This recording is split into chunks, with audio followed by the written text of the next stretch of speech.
दोस्तों आपका स्वागत है आपके अपने YouTube channel data as you word में। दोस्तों आज हम सीखेंगे कि एरिया चार्ट किस तरह से पावर बीआई डेस्कटॉप में बनाया जाता है और इसकी फॉर्मेटिंग किस तरह से की जाती है। दोस्तों चार्ट्स की फॉर्मेटिंग के बारे में मैंने इससे पहले के कई वीडियो में आपको बताया है।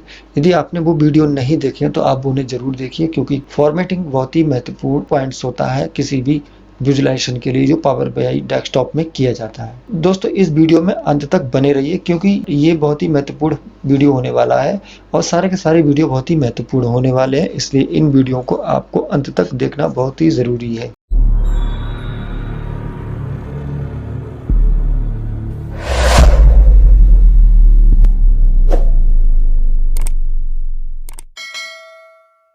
दोस्तों मैं यहाँ पर अपनी एक एक्सेल फाइल का डेटा लोड कर लेता हूँ। इसके लिए मैं import data from Excel option पे क्लिक करता हूँ। यहाँ पर मैं ग्लोबल सुपर स्टोर का डेटा लोड कर लेता हूँ। नेविगेटर में ऑर्डर्स नाम की सीट को सिलेक्ट करके लोड ऑप्शन पे क्लिक करता हूँ।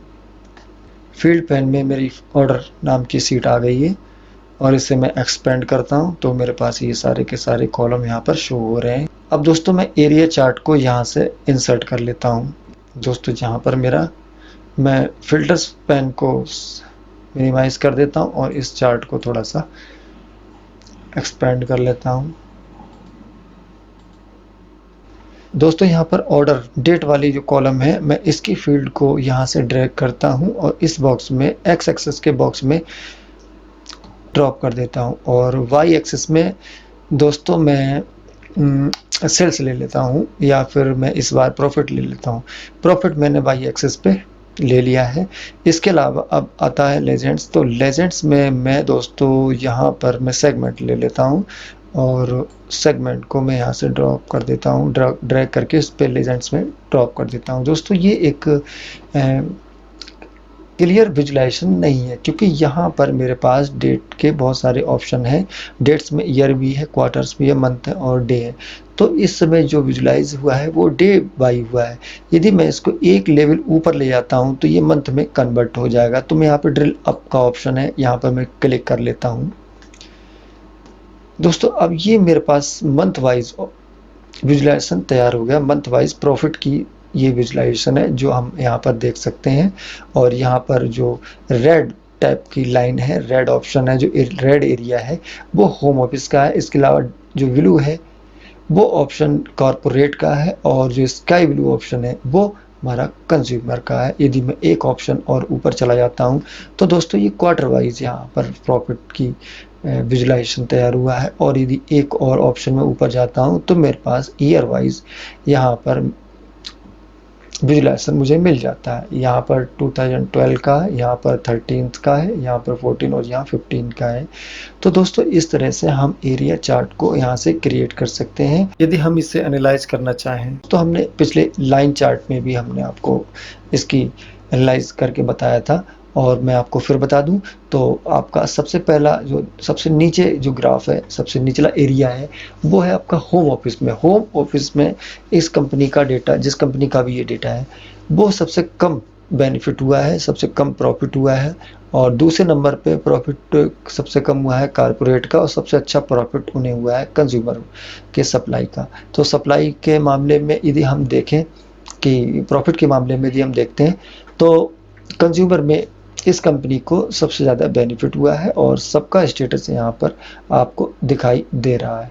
ये 2012 की सेल्स है यहाँ पर और ये कंपनी की 2013 की सेल्स है कंज्यूमर में, और यहाँ पर 14 की और यहाँ पर 15 की सेल्स है। इसी तरह से इन सब की है। तो हम इस तरह से एनालाइज कर सकते हैं विजुलाइजेशन के थ्रू कि कंपनी का प्रॉफिट सबसे कम किस क्षेत्र में मिला है, किस सेगमेंट में सबसे कम बेनिफिट हुआ है और सबसे ज़्यादा किस सेगमेंट में सबसे अच्छा प्रॉफिट किस सेगमेंट में हुआ है। तो दोस्तों इस तरह से डेटा एनालाइज करके हम कोई भी किसी भी कंपनी का डेटा कलेक्ट करते हैं और उसका इस तरह से विजुलाइजेशन करते हैं और कंपनी को एक मीनिंगफुल रिजल्ट एनालाइज करने के लिए ये बहुत ही ज़रूरी होता है। दोस्तों अब हमने अभी आपको ड्रिल अप करके दिखाया था और यदि मैं एक लेवल नीचे ले जाना चाहूँ तो मैं इस तरह से कर सकता हूँ। तो ये क्वार्टर वाइज यहाँ पर मुझे स्टेटस का दिखने लगेगा और क्वार्टर वाइज हम यहाँ से आसानी से एनालाइज भी कर सकते हैं। और यदि एक लेवल और मैं नीचे लाता हूँ तो मंथली हो जाता है, लेकिन यदि मैं डे वाइज लेता हूँ तो यहाँ पर विजुलाइजेशन इतना क्लियर नहीं होगा, क्योंकि ये डेटा 2012 से 2015 तक का है और ये काफ़ी ज़्यादा घना हो जाएगा, कंजेस्टेड हो जाएगा, जो कि हम अच्छा विजुलाइजेशन नहीं कहलाया जाएगा। दोस्तों चलिए हम इसकी थोड़ी सी फॉर्मेटिंग कर लेते हैं। तो मैं यहाँ पर फॉर्मेट योर विजुअलेट पे क्लिक करता हूँ, तो यहाँ पर एक्स एक्सिस की फॉर्मेटिंग के ऑप्शन आ जाते हैं। दोस्तों यदि मैं दो डेटों के बीच का ही केवल डेटा विजुलाइज करना चाहूँ तो यहाँ पर मैं कर सकता हूँ 30 अप्रैल 2014 से 3 जून 2014। तो यहाँ पर मुझे केवल 2 महीने का केवल एक स्ट्रेट लाइन के रूप में यहाँ पे डेटा दिखाई दे रहा है और उसमें कोई विशेष बेनिफिट नहीं हुआ है। और मैं इसे ड्रिल अप कर देता हूँ, ड्रिल डाउन कर देता हूँ, तो मुझे यहाँ पर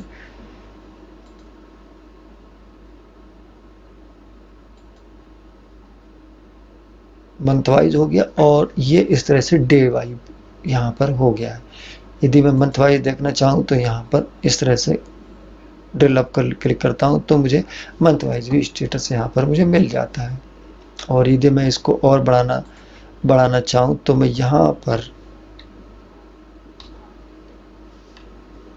12 कर देता हूँ या 31 कर देता हूँ। तो इस तरह से दोस्तों हम दो डेटों के बीच में यहाँ से फॉर्मेटिंग कर सकते हैं, यहाँ से दो डेटों के बीच का डेटा यहाँ पे शो कर सकते हैं।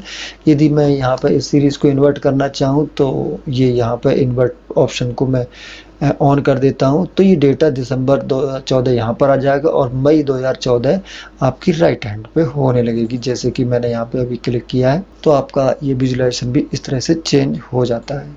मैं इसको फिर से कर देता हूँ पहले जैसा। दोस्तों यदि आपको वैल्यू चेंज करना है, इनकी वैल्यू को फ़ॉन्ट साइज बदलना है तो आप यहाँ पे वैल्यू चेंज कर सकते हैं। फ़ॉन्ट टाइप यहाँ से कर सकते हैं, बोल्ड और इटैलिक, अंडरलाइन आपका एक्स एक्सेस पे ये सारे के सारे हो जाएंगे। दोस्तों इसका टाइटल भी अगर आपको फॉर्मेटिंग करना है तो यहाँ क्लिक करेंगे तो आपका टाइटल यहाँ से चेंज यहाँ से हो जाएगा। ये टाइटल का फ़ॉन्ट साइज़ यहाँ पर यदि मैं 14 कर देता हूँ तो यहाँ पर ईयर 14 बढ़ जाती है। फ़ॉन्ट टाइप किस तरह का यूज करना है वो आप यहाँ पे क्लिक करके कोई सा भी फ़ॉन्ट यूज कर सकते हो। मैं एरियल ब्लैक लेता हूँ तो यहाँ पर एरियल ब्लैक फ़ॉन्ट में आ जाता है। यहाँ पर मैं बोल्ड, इटैलिक और कर सकता हूँ, इसका कलर यहाँ से चेंज किया जा सकता है। इसी तरह से वाई एक्सिस की फॉर्मेटिंग यहाँ से की जाती है। यहाँ पर मैं किसी भी तरह वैल्यू भी चेंज कर सकता हूँ यहाँ पर, और ये value font type bold, italic यहाँ से फ़ॉन्ट का कलर यहाँ से चेंज किया जा सकता है। और टाइटल आपका जो यहाँ पे लिखा हुआ है सम प्रॉफिट, ये सम प्रॉफिट का टाइटल हम यहाँ से बोल्ड कर सकते हैं, इटैलिक कर सकते हैं और यहीं से हम सारी चीज़ चेंज कर सकते हैं। ऐसी लेजेंड से लेजेंड के सारे ऑप्शन यहाँ पर हम चेंज कर सकते हैं। इसके अलावा टाइटल यहाँ पर लेजेंड का चेंज कर सकते हैं। और अब बात आती है इसके ग्रिड लाइन की, तो ग्रिड लाइन की फॉर्मेटिंग भी मैंने आपको पहले कई चार्टों में बताई थी, आप वहाँ पर देख सकते हैं किस तरह से ग्रिड लाइन इसकी चेंज होती है। इसी प्रकार से जूम स्लाइडर है किस तरह से इंसर्ट किया जाता है, और जूम स्लाइडर जो है दो स्पेसिफिक डेट्स के बीच में जो हमें डेटा विजुलाइज करना होता है वो हम इसको स्लाइडर लगा के यूज करते हैं। और इससे पहले कि मैंने वीडियो में आपको जूम स्लाइडर का यूज किस तरह से किया जाता है उसके बारे में बताया है और उसकी लाइंस के बारे में बताया है, बहुत सारी है। और मैं यहाँ पर डेटा लेवल यदि आप इसमें डालना चाहते हैं तो आप डेटा लेवल यहाँ से डाल सकते हैं और डेटा लेवल यहाँ पर इंसर्ट हो गए हैं और इनके बैकग्राउंड यहाँ पर आसानी से आप चेंज कर सकते हैं, क्योंकि डेटा लेवल के जो बैकग्राउंड है वो आप आसानी से चेंज कर सकते हो। इसको मैं ऑन कर देता हूँ डेटा लेवल के बैकग्राउंड को, तो यहाँ पर थोड़ा सा ब्लैकिश कलर का बैकग्राउंड हो जाएगा सब में, और इस तरह से हो गया है। और दोस्तों सीरीज़ लेवल को मैं यहाँ से चेक कर सकता हूँ, चेंज कर सकता हूँ, और प्लॉट एरिया बैकग्राउंड यहाँ से फॉर्मेटिंग मैं यहाँ से की जा सकती है। दोस्तों मैं इस तरह से आप किसी भी डेटा का विजुलाइजेशन एरिया चार्ट के माध्यम से करना चाहते हैं तो आप इस तरह से कर सकते हैं, और यहाँ से आप ड्रिल डाउन ड्रिल थ्रो का ऑप्शन को यूज कर सकते हैं। तो दोस्तों ये था आज का एरिया चार्ट, किस तरह से इसकी फॉर्मेटिंग की जाती है, किस तरह से तैयार किया जाता है, और ड्रिल डाउन ड्रिल अप किस तरह से यूज किया जाता है। दोस्तों वीडियो अच्छा लगा हो तो लाइक कीजिए, चैनल को सब्सक्राइब कीजिए और शेयर कीजिए।